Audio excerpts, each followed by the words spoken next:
j'avais une passion qui brûlait au fond de moi, qui s'appelle communiquer avec les autres. Si vous pensez que vous y êtes, vous avez tort. On n'y est jamais. Il faut toujours persévérer.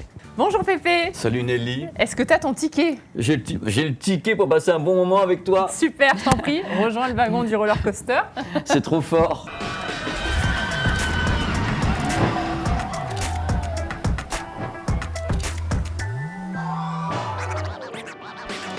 Est-ce que t'aimes ça, toi, les manèges? Ah oui, j'adore ça. C'est vrai. Et ça faisait peur à tout le monde parce que dès qu'il y a un truc qui est le pire, dans une fête foraine ou dans un endroit où je vais, c'est celui que j'ai envie de faire. Ah, forcément. Ah ouais, mais parce que j'ai la chance de ne pas être sujet au vertige.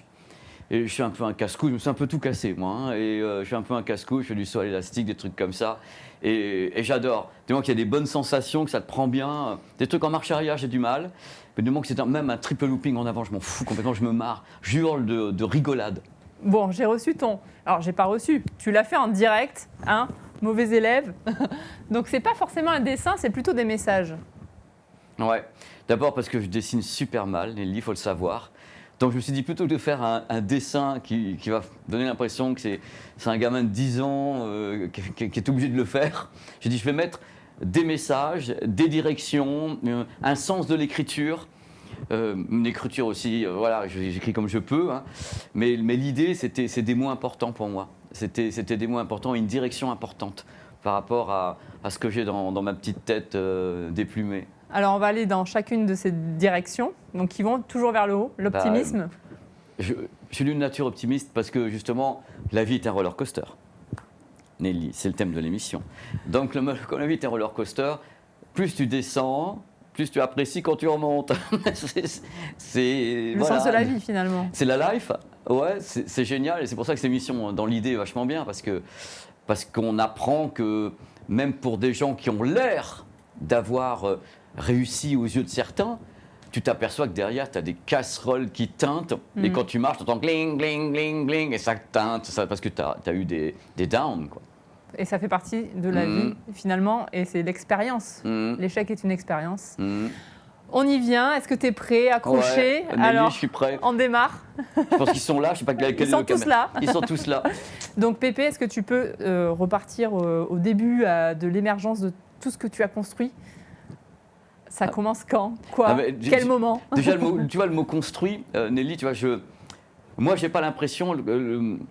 Construire, c'est comme si c'était, voilà, il y avait des fondations. Moi, les fondations, on n'a presque pas eu. C'est-à-dire que je suis un garçon du hasard. Je suis un homme du hasard et des rencontres. C'est-à-dire que je ne pense pas avoir été prédestiné peut-être pour faire ça, parce qu'à la base, moi, je suis un petit Normand, déjà du bord de la mer. Et donc, je suis déjà pas quelqu'un qui vivait à Paris. Quelquefois, pour réussir, les gens qui sont ici, c'est peut-être plus simple qu'en Normandie, dans un petit village. Mais seulement, j'avais une passion qui brûlait au fond de moi, qui s'appelle communiquer avec les autres. J'aime faire la tchatch, j'aime communiquer. Quand j'étais enfant, quand j'étais dans un train, je faisais tout le train dans leur wagon pour parler à tout le monde. Tu sais, comme on voit dans les vidéos sur TikTok, le gamin qui vient, c'était moi. Je venais, je voulais parler aux gens, je me mettais dans les bras de tout le monde, et parce que c'est ma nature. Donc l'idée, communique. Deuxièmement, la tech m'a pris très jeune. La tech, c'est-à-dire apprendre comment fonctionne un téléviseur, ou à l'époque, c'était, bon, parce que je n'ai pas 12 ans non plus, un tourne-disque. Alors je démontais tout. Et mes parents se barraient, et ils revenaient, ils trouvaient les pièces détachées, quoi. Je veux dire, mais je voulais savoir et tout. J'ai commencé à acheter plein de revues. Des revues qui parlaient justement des nouveaux téléviseurs, des nouveaux machins et tout. À l'époque, c'était les lecteurs de DVD et tout. Et à un moment donné, j'ai regardé l'adresse des revues. Je dis, bah tiens, quand j'ai mon permis, je prends ma voiture et j'y vais. Aux adresses. Et tu l'as fait. Et j'ai eu mon permis. Et j'ai dit, bah tiens, le petit provincial, et ben, j'ai pris ma voiture. Je suis arrivé sur le périph'. Tu sais, à l'époque, il n'y a pas le GPS. T'es un petit provincial. Oh là là, il y a des portes. Et là, je sors. Et puis, je trouve l'adresse. Et donc, j'ai fait plusieurs adresses. Et puis, il y a un des magazines qui m'a dit, oh là là, vous êtes venu et tout, vous êtes un petit gars, vous êtes tout jeune. Ouais, je venais d'avoir mon permis, quoi, tout jeune. On va faire un essai. Ils m'ont filé, à l'époque, c'était un caméscope, parce qu'il y a des caméscopes à l'époque. Et je suis rentré dans ma Normandie, j'ai fait le papier, le test du caméscope, je suis revenu. Et le patron m'a dit, c'est bon, on va vous former. On va vous former à être journaliste. La première confiance d'un patron. Ah, mais je chialais. Ah, mais moi, j'y vais franchement. Moi, je n'ai pas de honte à dire que je chiale. Je peux y aller, moi. J'ai pleuré parce que D'abord, je sortais de ma province où je savais que je ne pouvais peut-être pas réussir. Même si j'adore ma Normandie natale, je n'avais pas d'espoir de faire ce que je voulais faire, c'est-à-dire radio, télé, communiquer. Oui, ça reste quand même centralisé à Paris, on va pas, y a pas de mensonge sur ça. Hein. Si, j'aurais pu essayer, tu vois, France, c'était France 3, Normandie, ou Ouest France, des grosses entités quand même. Mais je dis Paris, ça va peut-être m'aider à communiquer mieux. Donc je faisais mes allers-retours. J'étais en Normandie, puis je repartais à Paris. Je faisais allers-retours tout le temps. Et pendant 1 an et demi, mon patron m'a formé. Enfin, mais avec le reste du personnel, ils avaient plusieurs magazines à l'intérieur. Donc c'était un groupe de presse, hein, c'était pas un magazine. Et ils m'ont formé. Ils ont eu confiance. Et je remercie ce patron qui s'appelle Patrick Verchères parce qu'il a vu en moi ce que moi je n'ai pas vu. C'est très important dans une réussite, c'est ce moment où on ne peut pas être sûr à 18 ans. On ne peut pas être sûr à 19. Et même encore à mon âge, il y a des fois, quand les gars me disent Pépé, tu vas faire une télé, là, t'es avec si, je sors de faire Popcorn, justement, une grosse émission chez Webedia. Et même encore, tu vas me retrouver à Popcorn, même à mon âge, avec maintenant donc 30 ans de carrière. Je continue à dire mais c'est tellement bien que vous me fassiez encore confiance, tu vois. Et c'est là que c'est important de dire aux gens, c'est que si vous pensez que vous y êtes, vous avez tort. Ah, c'est intéressant ça. On n'y est jamais. On n'y est jamais. C'est-à-dire que l'idée, c'est que moi, j'ai une remise en question tous les matins quand je me lève. Donc, il n'y a pas un moment donné où j'arrive et dire « Ah bah c'est normal que je fasse Popcorn, c'est normal que je sois ici. » Dans mes rêves, non, c'est pas normal. C'est une roue, mais pense pas que tu es le centre de la roue. Elle tourne parce que tu as des relations, parce que tu as des médias qui te font confiance, mais tu n'es pas, toi, tu n'y es pas. Quand tu auras fini ta carrière dans 20 ans et que tu auras en effet réussi à faire toute ta carrière, tu vas, bon, j'y étais quand même un peu, mais il ne faut pas croire qu'on y est. Il faut continuer à travailler. Est-ce qu'il y a cette notion de rien n'est acquis finalement? Ah ben rien. Oh, ce qui est acquis, c'est ton bonheur au moment où tu as réussi un truc, donc le cœur, et les tartes que tu as prises, et qui ont été données, et qui t'ont fait comprendre que justement tout était à faire. Ça, c'est des acquis. C'est-à-dire c'est des vrais moments où tu te dis, ça fait partie de mon parcours. Les tartes dans la gueule et les moments de caresse et de douceur. Mais de ce fait, comme il y a eu les deux, tu ne peux pas dire que tu y es, parce qu'une tarte dans la gueule, je peux m'en reprendre une la semaine prochaine. Tu vois, c'est important, mais ce qui est important, c'est de persévérer. Exactement. Pouf, là, c'est ces moments où les portes se ferment, celle-là se ferme, mais ce n'est pas toutes les portes de la Terre. Donc, j'estime avoir eu beaucoup de chance dans ma carrière, parce que j'ai eu les bonnes personnes qui ont cru en moi, qui ne croyaient pas en moi. Mais est-ce que finalement, la chance, ce n'est pas la capacité à saisir les opportunités? C'est ce qu'on me dit autour de moi. On me dit la chance, c'est parce que tu as su attraper la main du boss qui t'a dit « moi, je vais vous former, moi ». Et j'aurais pu dire ah, « après tout, je ne suis pas sûr d'y aller, vraiment, je vais avoir peur, ma première télé, mon premier voyage en tant que reporter à l'étranger ». J'aurais pu me dire « ben non, je ne monte pas dans l'avion ». Donc parlons-en, reporter à l'étranger. Ouais. Comment ça se fait? Ah là là. Comment on le devient? Nelly. Alors, l'endroit où le premier employeur m'a dit « ok, viens », c'est un employeur qui avait des grosses revues, et dans les grosses revues, il y avait des gens, il y avait beaucoup de reportages. Par exemple, tu connais des marques comme Sony ou des marques comme ça, mais le siège n'est pas en Europe, entre guillemets. Oui. C'est le Japon ou c'est la Corée du Sud avec certaines marques comme LG. Et dans l'entreprise, les magazines étaient affiliés à une association qu'on appelle EISA. Et EISA, c'était des journalistes internationaux qui se retrouvaient dans tous ces voyages professionnels et qui élisaient les meilleurs produits. Donc il y en avait un par pays, et j'ai la chance de parler 3 langues. Ah, lesquelles? L'espagnol, García, le français, et j'ai à l'époque qui était un doc d'anglais. Et mon patron, il a vu l'opportunité de dire « Ah, si on pouvait en avoir un qui n'a pas trop « Oui, I want to go through the window with the French people », il a dit « On va essayer de trouver une solution, t'en amener un qui parle à peu près bien l'anglais pour pas qu'on ait l'air que ça aille pas. » Donc j'ai commencé à voyager dès le début. D'accord. Le premier voyage, c'était donc, je devais avoir 19-20 ans, et hop, directement à Tokyo, on voyage avec Panasonic. Et moi, j'étais un petit provincial, je sortais avec ma bagnole, quoi, sur le périph'. Et c'était le moment où je me suis confronté à des reporters qui étaient donc installés, des Américains et autres, et moi j'étais là-dedans, et j'aimerais pouvoir être aussi à l'aise en parlant à des Japonais, à parler à des techniciens, et je me suis dit, mon but, c'est de travailler pour que je sois à l'aise, pour parler à tous ces gens qui font la tech que vous connaissez, et ça m'a pris quelques années pour me détendre, Et donc, j'ai fait beaucoup de voyages en tant que reporter. Donc, j'ai fait des papiers, j'ai fait des reportages sur les usines, comment on fabrique des téléviseurs, pendant des années. Donc, c'était très sérieux quand même. Ouais. On est loin de ce que des t-shirts Friends avec les... Ah, je kiffe trop. Non, mais je fais toujours les reportages. Sur ma chaîne YouTube, il y a toujours les reportages. Il y en a un qui vient d'être mis en ligne la semaine dernière sur iSense en Chine. Mais l'idée, c'était communiquer. En fin de compte, les gens, qu'est-ce qu'ils veulent ? D'abord, les gens, ils veulent être heureux. D'où l'idée du love. Je pense que les gens, si nous, on peut faire des choses qu'ils ne peuvent pas faire et leur communiquer comme s'ils étaient en immersion et dire, voilà, tu ne peux pas aller dans l'usine iSense. Tu ne peux pas aller voir comment on fabrique des lasers TV, des trucs comme ça. Mais moi, je vais y aller pour toi.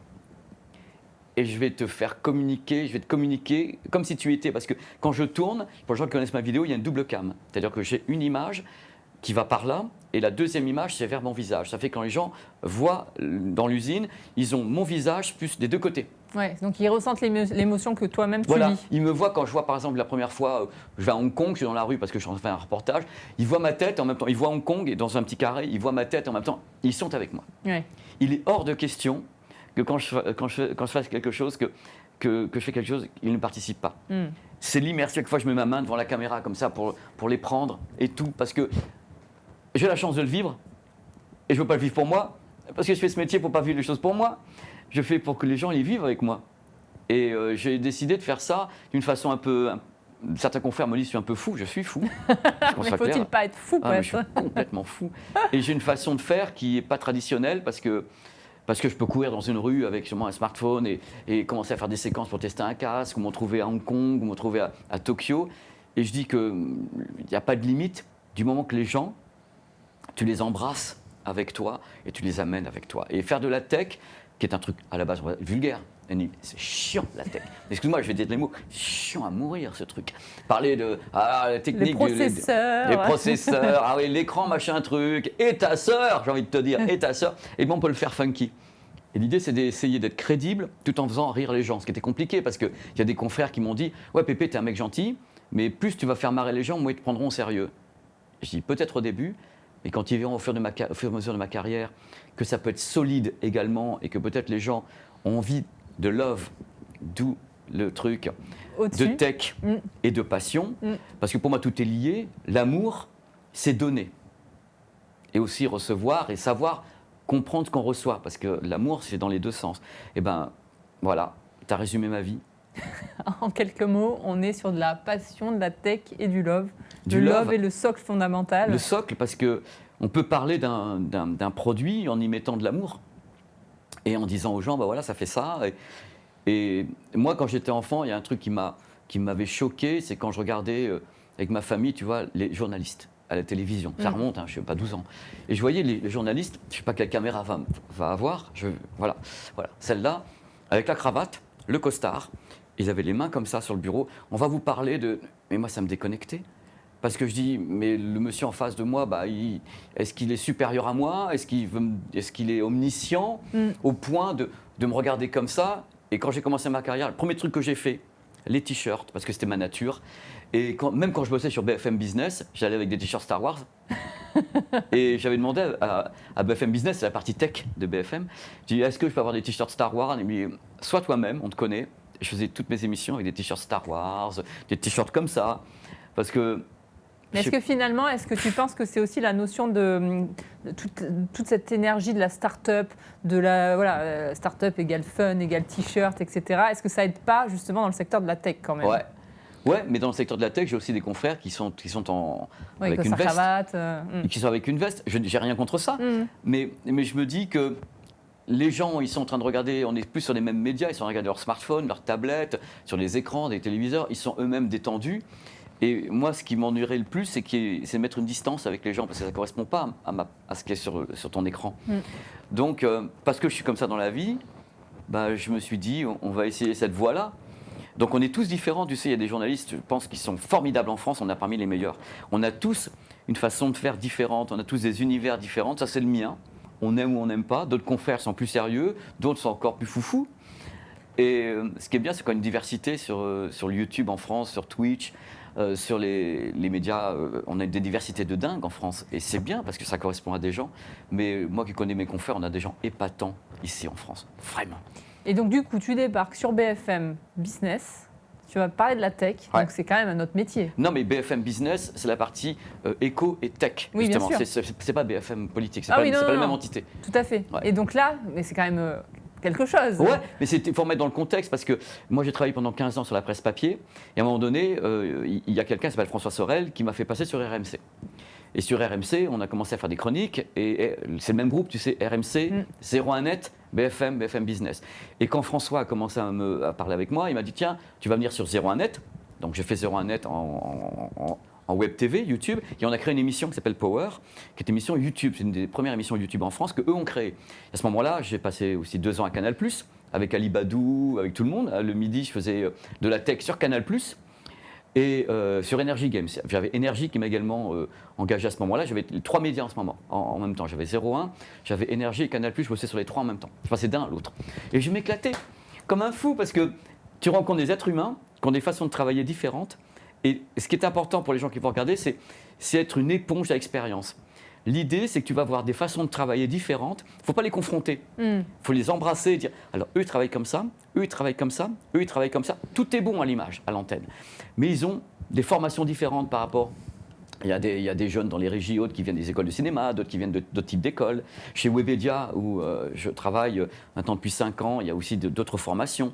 Et quand je travaille chez Webedia pour faire Popcorn, je n'ai pas du tout le même fonctionnement que pour Canal+, qui est plus carré, qui est plus oreillette, calé. Et Popcorn, il y a un côté où je peux faire entre guillemets des conneries en plateau. Le caméraman me suit parce qu'ils me connaissent.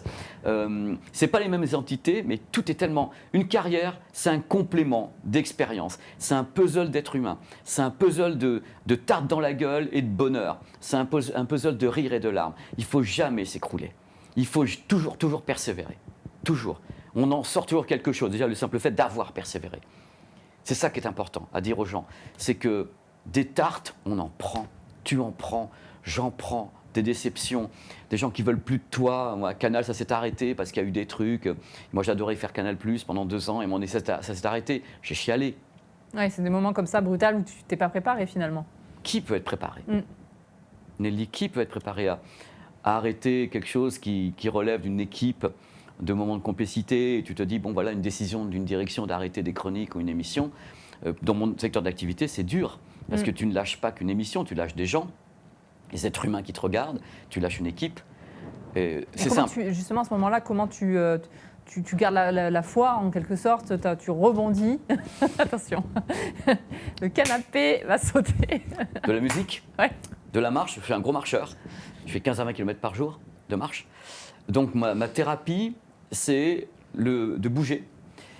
Il y a des êtres humains, quand ça ne va pas, mon truc c'est le contraire.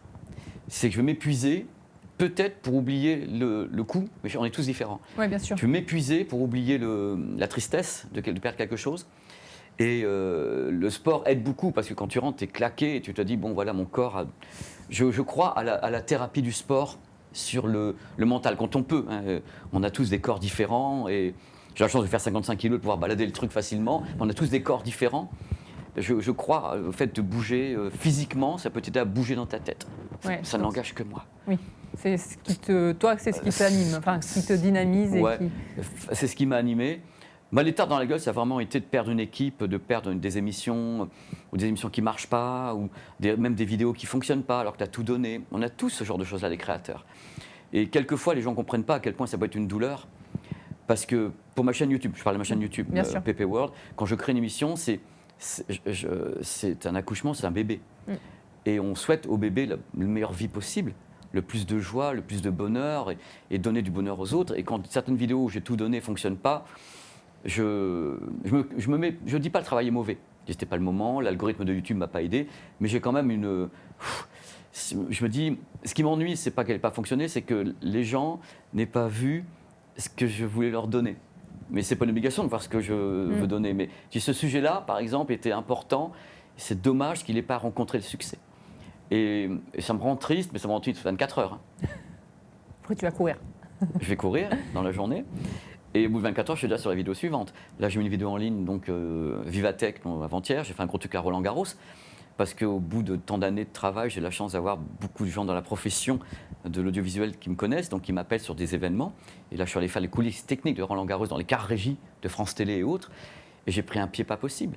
Et je me dis, ça, quand je l'ai mis en ligne, j'ai eu un truc, quelle que soit l'audience, je suis heureux de l'avoir fait. Heureux pour les équipes, heureux d'être rentré dans les cars régies, d'avoir vu les cours et tout, la façon dont c'est fait. Et je me dis que j'ai de la chance, quoi. Et finalement, en tant que créateur de contenu, justement, cette énergie que tu dois tout le temps renouveler, parce que tu dois tout le temps te réinventer finalement. Puis en plus, il y a la notion d'audience, la notion des algorithmes qui changent en permanence. Ah, yes.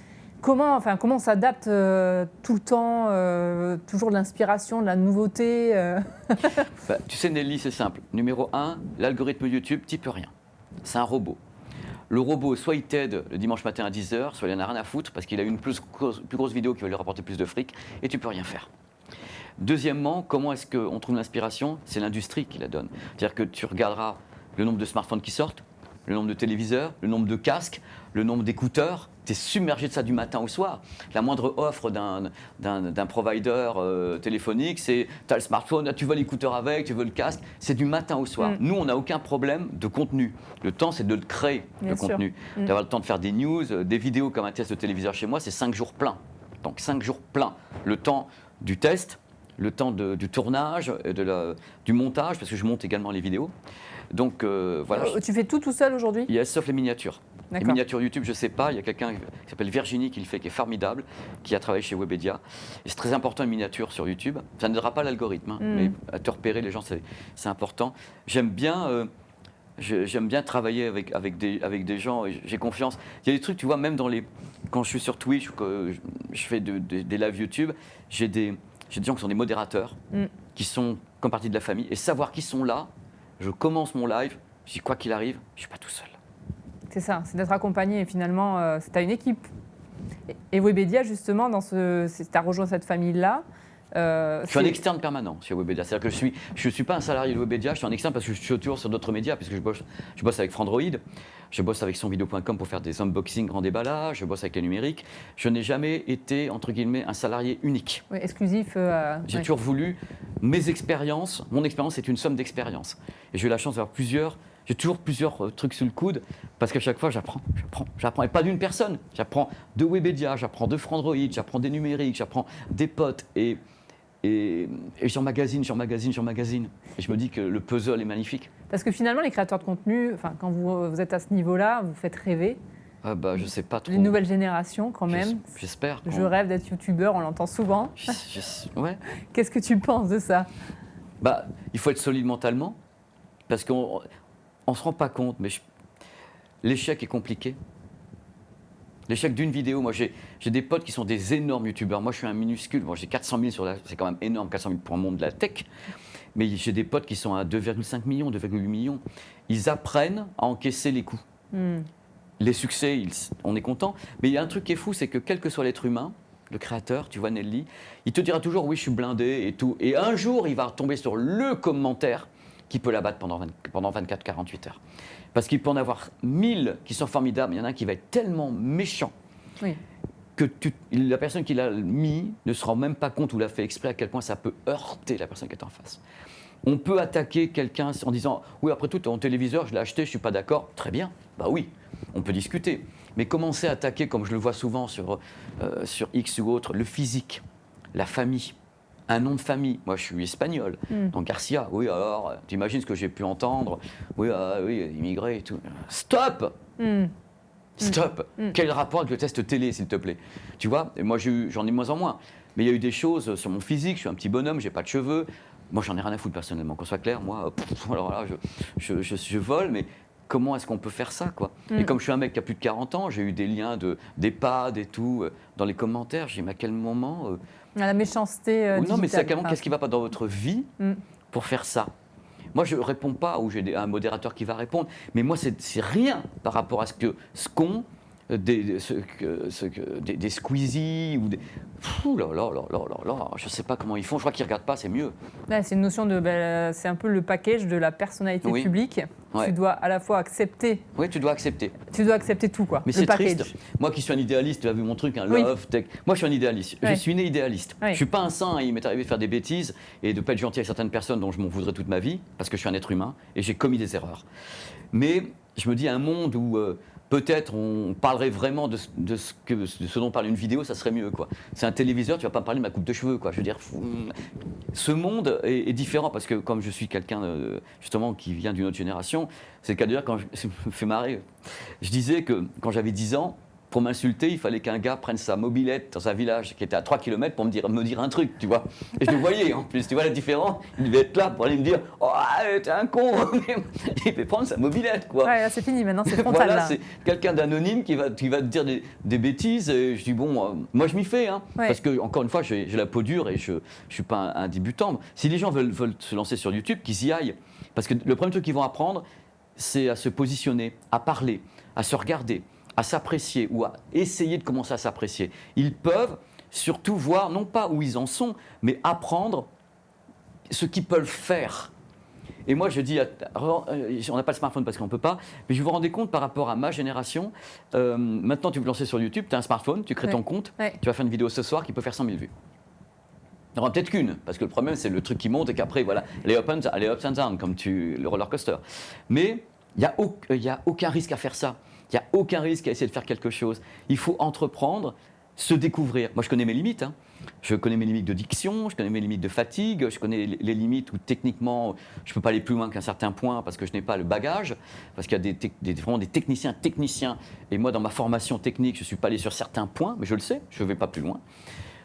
Ça, apprendre qui on est, on va mieux percevoir le monde, on sera plus apte à reconnaître quelqu'un qui peut te détecter et plus apte à communiquer.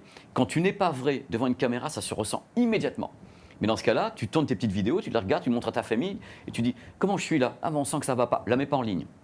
Parce que les gens vont détecter que tu es dans un rôle. Ouais. Là, je mets au défi les gens qui me regardent de trouver que ici, je suis différent dans une vidéo. Et dans la rue, je suis le même taré, quoi. Je suis le même taré. Dans les conventions, je cours partout, je fais les mêmes conneries, parce que c'est ma nature. Et ma nature, elle plaît ou elle plaît pas, ça, j'y peux rien. Mais je ne changerai pas ma nature, surtout à mon âge, maintenant, quand je fais des vidéos, c'est moi. C'est mes conneries, quand je suis dans les... C'est moi.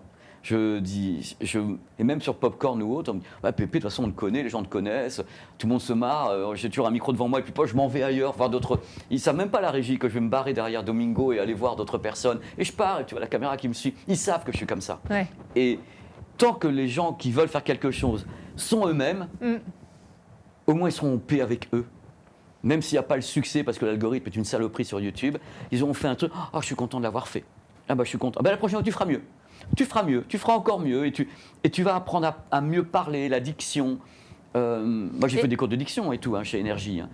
Quand j'y étais, parce que je parle très vite, il fallait arriver à parler vite tout en la chaussette de l'archi du chat sont-elles sèches ou archi sèches. Tu vois, je l'ai pas réussi.